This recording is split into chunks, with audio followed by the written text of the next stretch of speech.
Welcome back to our channel catch the fish. ఇవాళ వీడియోలో కూడా ఎప్పట్లాగనే డైలీ లైఫ్లో ఉపయోగించేటువంటి కొన్ని ఇంపార్టెంట్ అండ్ యూస్ఫుల్ సెంటెన్సెస్ని ఇంట్రడ్యూస్ చేస్తున్నాను. అవి గత కొన్ని రోజులుగా ఆమె నన్ను పట్టించుకోవడం లేదు. నేను నీకు ఇచ్చిన ఫైల్ ఎక్కడ పెట్టావు? అతన్ని సోమవారం రమ్మని చెప్పండి. మీకు టిఫిన్ కోసం ఏం కావాలి? టీవీ చూడడానికి బదులుగా మనం క్రికెట్ ఆడుదాం. ఆమె ఆగి ఆగి పరిగెత్తుతుంది. ఈ సెంటెన్సెస్ని ఇంగ్లీష్లో ఎలా చెప్పాలో చాలా క్లియర్గా ఎక్స్ప్లెయిన్ చేస్తాను. Now let us start the video. The first one is, గత కొన్ని రోజులుగా ఆమె నన్ను పట్టించుకోవడం లేదు. దీని ఇంగ్లీష్లో, she has been ignoring me for the last few days. She has been ignoring me for the last few days. గత కొన్ని రోజులుగా ఆమె నన్ను పట్టించుకోవడం లేదు. ఇక్కడ గత కొన్ని రోజులుగా అని చెప్తున్నాం కాబట్టి ప్రెజెంట్ పర్ఫెక్ట్ కంటిన్యూస్ టెన్స్లో చెప్పాలి. అంటే has been or have been వస్తుంది. ఇక్కడ షీ కాబట్టి హ్యాస్ బీన్ ఇగ్నోరింగ్ అని వచ్చింది. Okay, the next one is, నన్ను తప్పుగా అనుకోకు. దీని ఇంగ్లీష్లో, డోంట్ గెట్ మీ రాంగ్. నన్ను తప్పుగా అనుకోకు, don't get me wrong. Okay, the next one is, చాలా పని ఉంది, నన్ను వదిలేయి. దీని ఇంగ్లీష్లో, I have a lot of work to do so leave me. I have a lot of work to do so leave me. చాలా పని ఉంది, నన్ను వదిలేయి. I have a lot of work to do అంటే నాకు చాలా పని ఉంది. సో లీవ్ మీ, నన్ను వదిలేయి అని అర్థం వస్తుంది. Okay, the next one is, నేను నీకు ఇచ్చిన ఫైల్ ఎక్కడ పెట్టావు? దీని ఇంగ్లీష్లో, where did you keep the file I gave you. Where did you keep the file I gave you. నేను నీకు ఇచ్చిన ఫైల్ను ఎక్కడ పెట్టావు? Okay, the next one is, నీకు నా బాధ అర్థం కాదు. దీని ఇంగ్లీష్లో, you don't understand my pain. You don't understand my pain. నీకు నా బాధ అర్థం కాదు. Okay, the next one is, అతన్ని సోమవారం రమ్మని చెప్పండి. దీని ఇంగ్లీష్లో, ask him to come on Monday. Ask him to come on Monday. అతన్ని సోమవారం రమ్మని చెప్పండి. Okay, the next one is, నేను డాక్టర్ అవ్వడానికే కంకణం కట్టుకున్నాను. దీని ఇంగ్లీష్లో, I am bent on becoming a doctor. I am bent on becoming a doctor. నేను డాక్టర్ అవ్వడానికే కంకణం కట్టుకున్నాను. ఇక్కడ బెంట్ ఆన్ అంటే కంకణం కట్టుకోవడం. ఓకే, అలాగే ఆమె మంచి టీచర్ అవ్వడానికే కంకణం కట్టుకుందని చెప్పాలనుకోండి, she is bent on becoming a good teacher అని చెప్తాం. ఇక అట్లా ఈ ప్యాటర్న్ ఆఫ్ సెంటెన్సెస్ని నేర్చుకుని నెంబర్ ఆఫ్ సెంటెన్సెస్ని ఫ్రేమ్ చేయొచ్చు. Okay, the next one is, ఏదో ఒక వ్యాపకం కల్పించుకో. దీని ఇంగ్లీష్లో, have some avocation. Have some avocation, ఏదో ఒక వ్యాపకం కల్పించుకో. Okay, the next one is, అసలు ఆ రోజు ఏం జరిగింది? దీని ఇంగ్లీష్లో, actually what happened on that day. Actually what happened on that day. అసలు ఆ రోజు ఏం జరిగింది? ఇక్కడ అసలు ఆ రోజు ఏం జరిగింది అని అంటున్నాం కాబట్టి యాక్చువల్లీ అనే వర్డ్ని ఉపయోగించి చెప్పాలి. What happened on that day. Okay, the next one is, గదిలో ఎవరూ లేరు. దీని ఇంగ్లీష్లో, there is no one in the room. There is no one in the room. గదిలో ఎవరూ లేరు. Okay, the next one is, నీకు ఏమి ఇష్టం? దీని ఇంగ్లీష్లో, what do you like. What do you like, నీకేమి ఇష్టం?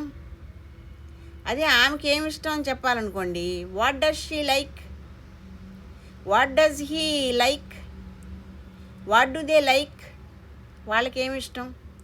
ఇట్లా మార్చి మనం ప్రాక్టీస్ డ్రిల్లింగ్ చేసుకున్నట్లయితే నెంబర్ ఆఫ్ సెంటెన్సెస్ మన నోటికి ఆటోమేటిక్గా వస్తూ ఉంటాయి. Okay, the next one is, మీకు టిఫిన్ కోసం ఏం కావాలి? దీని ఇంగ్లీష్లో, what would you like for breakfast. What would you like for breakfast, మీకు టిఫిన్ కోసం ఏం కావాలి? Okay, the next one is, మమ్మల్ని ఎవరూ విడదీయలేరు. దీని ఇంగ్లీష్లో, no one can separate us. No one can separate us, మమ్మల్ని ఎవరూ విడదీయలేరు. Okay, the next one is నేను 25 సంవత్సరాలుగా ఈ ఊర్లో లేను. దీని ఇంగ్లీష్లో I have not been in this village for 25 years. I have not been in this village for 25 years. నేను 25 సంవత్సరాలుగా ఈ ఊర్లో లేను. Okay, the next one is TV చూడడానికి బదులుగా మనం cricket Aadudam.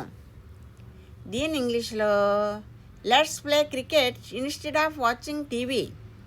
Let's play cricket instead of watching TV. TV చూడడానికి బదులుగా మనం క్రికెట్ ఆడుదాం. ఇక్కడ ఆడుదాం అంటున్నాం కాబట్టి లెట్స్ ప్లే అని చెప్పాలి. Let's play cricket instead of watching TV. Instead of అంటే బదులుగా అని చెప్పదలుచుకున్నప్పుడు ఉపయోగిస్తాం. Instead of watching TV, TV చూడడానికి బదులుగా క్రికెట్ ఆడుదాం అని వస్తుంది. Okay, the next one is నువ్వు కొన్న చీర ఇది కాదా. దీని ఇంగ్లీష్లో isn't this the sari which you bought. Isn't this the sari which you bought. నువ్వు కొన్న చీర ఇది కాదా. Okay, the next one is ఆమె ఆగి ఆగి పరిగెత్తుతోంది. దీని ఇంగ్లీష్లో she is running intermittently. She is running intermittently. ఆమె ఆగి ఆగి పరిగెత్తుతుంది. ఓకే, అలాగే ఈ ఈజ్ ఈటింగ్ ఇంటర్మిటెంట్లీ. అతను ఆగి ఆగి తింటున్నాడు. అలాగే the bus is arriving intermittently. Bus ఆగి ఆగి వస్తోంది. ఎట్లా వస్తుంది సెంటెన్స్. ఓకే, ఎవరెవరు తిన్నారు. దీని ఇంగ్లీష్లో who all ate. Who all ate, ఎవరెవరు తిన్నారు. ఇక్కడ హూ ఆల్ అంటే ఎవరెవరు, తిన్నారు అంటే ఏట్ వస్తుంది. అంటే ఇక్కడ డైరెక్ట్గా V2 ఫామ్ను ఉపయోగించవచ్చు హూ వచ్చినప్పుడు. దీన్నే హూ ఆల్ డిడ్ ఈట్ అని చెప్పొచ్చు, కానీ దానికంటే హూ ఆల్ ఏట్ అని చెప్తేనే బాగుంటుంది. Okay, the next one is అతను అడిగిన తర్వాతే డబ్బు ఇవ్వాలి. దీని ఇంగ్లీష్లో you have to give the money only after he asks. You have to give the money only after he asks. అతను అడిగిన తర్వాతే డబ్బు ఇవ్వాలి. Okay, the next one is పిల్లలు కొట్లాడుకునే అవకాశం ఉంది. దీని ఇంగ్లీష్లో